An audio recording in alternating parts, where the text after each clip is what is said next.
Thank you, man. So, obviously you did a great favour for me today coming out and coaching the kids. They wanted to ask you, but no one got around to asking the question today. What's the best piece of advice that you could give to a young player who wants to go pro? Yeah, I mean, it's really hard. I mean, first of all, it doesn't really matter what standard you're at. It's about dedication. You have to want to do it. You know, them kids, I know none of them are here tonight, so I can say it. At some point growing up, their life's going to change. You're going to start going out, girls or boys, whatever, and you still have to be disciplined. And that was one thing where the manager and my dad kept me on my feet. So when my mates went out, I did not go out until I was a certain age. And it's very hard to do, especially in this day in life.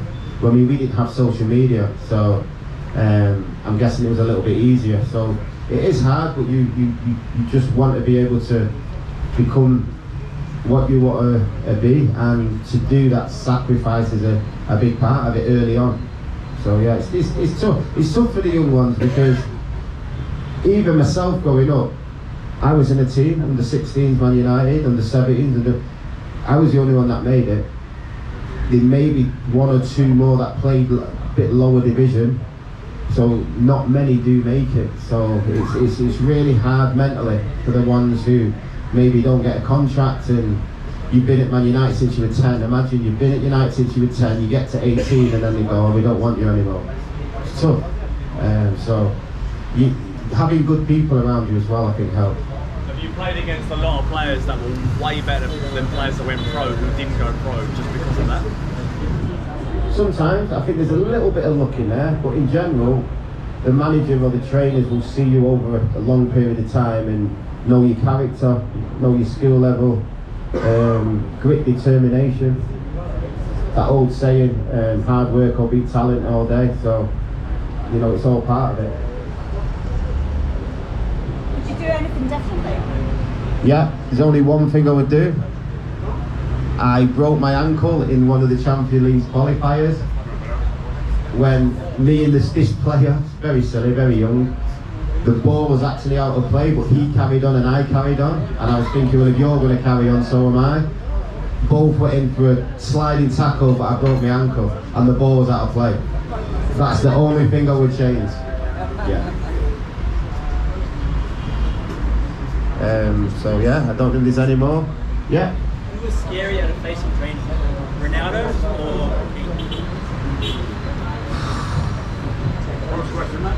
Sorry, he said who was the scariest in training, Ronaldo or Keane? I think it's all. You have to remember, Ronaldo come when he was really young. He was still learning his trade, and I'll talk about that first. So when I look back, because we had really good wingers and strikers, sometimes when we played in a game, an actual Premier League game, it wasn't as hard as training. Now I know that sounds bad, but these players are really good, if that makes sense. But if you're talking about scariest, it'd have to be Roy Keane, because you couldn't give a pass the ball, you couldn't pass the ball away. You know, he's looking for excellence, everybody's got to be on the same page, and that's what a captain's there for. Did you ever get a hair dryer treatment from Alex Ferguson? More than once. I mean, can you take us through that? Yeah, I mean, I was there long enough, and first of all, I'd say the manager, I think, understood could handle one, if that makes sense. So if someone couldn't handle one, he wouldn't necessarily approach it in that way. Whereas if I got shouted at, I'd probably play a bit better the next half or something. But everyone was different, so he wouldn't do it to everyone, even though sometimes he might have deserved it. Yeah. how would you handle the pressure of knowing that you are going to play like UEFA Champions League final? A really important game in the league, like how to, the pressure comes. So he said, how do you handle the pressure of maybe playing in a Champions League final? I think first of all it comes from your teammates, knowing that you know you deserve to be there. You can respect your own ability, the team's ability, so there's a confidence level there. You don't get to the Champions League final for no reason, so you've got to believe in that. And like I said, I was in the 99 squad, so I was on the bench, so all them experiences, you know, they gather together, so you can go out there fully confident, knowing that if you play your best, you've got a great chance of winning. Yeah.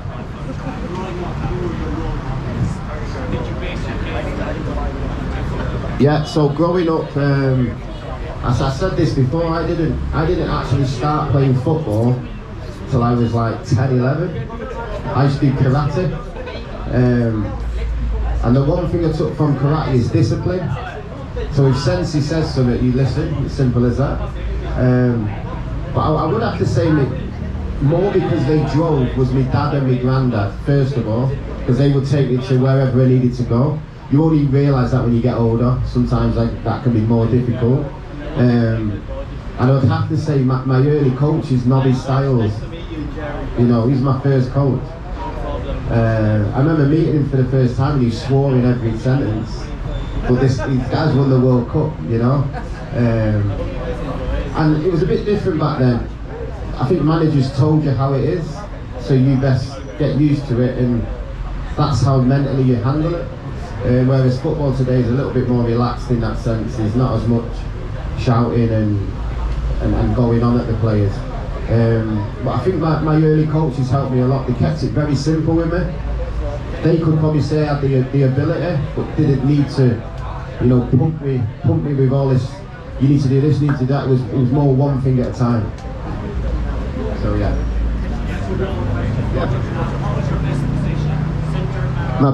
What was my best position? Centre back, right back.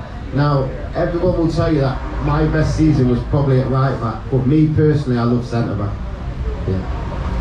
Listen, it's hard because after my injuries, it does take a little bit out of you. And like I said, I have to give a lot of credit to the manager for waiting for me to get back.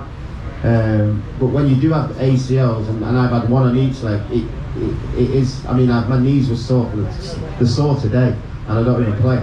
But it does take a bit out of you. So you have to be really strong to get back. Who did you idolise growing up? Who did you want to be? You know, like all young players. Honestly, so he said who did I idolise? So if you're talking forwards, it was probably Maradona. I used to love Romario, okay, because I used to play right wing. So my favourite Man United player was Rodney Wallace at the time, because he played right wing. So it wasn't really any defenders. I mean, as a kid, I think you all want to be the striker and score goals, and that's probably changed a little bit now. But you know, you wanted to score, celebrate. You're not really thinking about defending.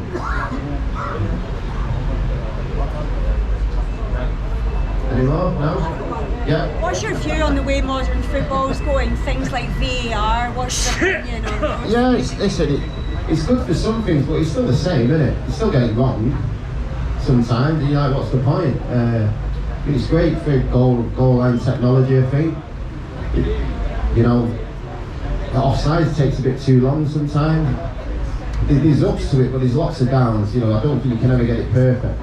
I just think it's another thing they like to bring in to change, to tweak the rules. What do you think about the outcome for the current team this season? Yeah, it's going to be hard for them. You know, I think we've bought some good players who are Premiership proven in 𝗵𝗵𝗶𝗁𝗁. I don't think we've seen the best of him yet, but I do feel it's looked better. I think if we cut the mistakes out, you know, we could hopefully get some wins going on the run. So it's going to be a tough game today. I think we all understand that. So let's see if we can sort of cut the mistakes out, see how we get on. So me and my friend over there, Liverpool fan, we've had a dream, and we dreamt Man United are going to win 3-2. So there you go. That's from a Liverpool fan, by the way.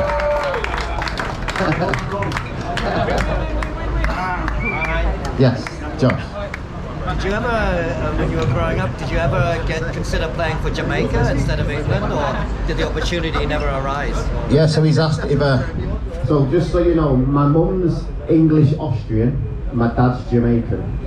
So ultimately I probably could have played for any of the three. But because I played England all the way up, it wasn't even a second thought really. Yeah. Sorry. your main man? Who's your number one player? Ahmad. Yeah. I know he got injured and he just but I love Ahmad. I think he can play. Hopefully, if him and 𝗵𝗵𝗻𝗵𝗲 sort of get that right side together, they can both attack. Ahmad will do the defending as well. I think that could be a real, power going forward. Is that okay? Well, kickoff's just about to start, so we'll get the lights up and we won't do what Tottenham did. But there you go. Thank you, everybody. Thank you.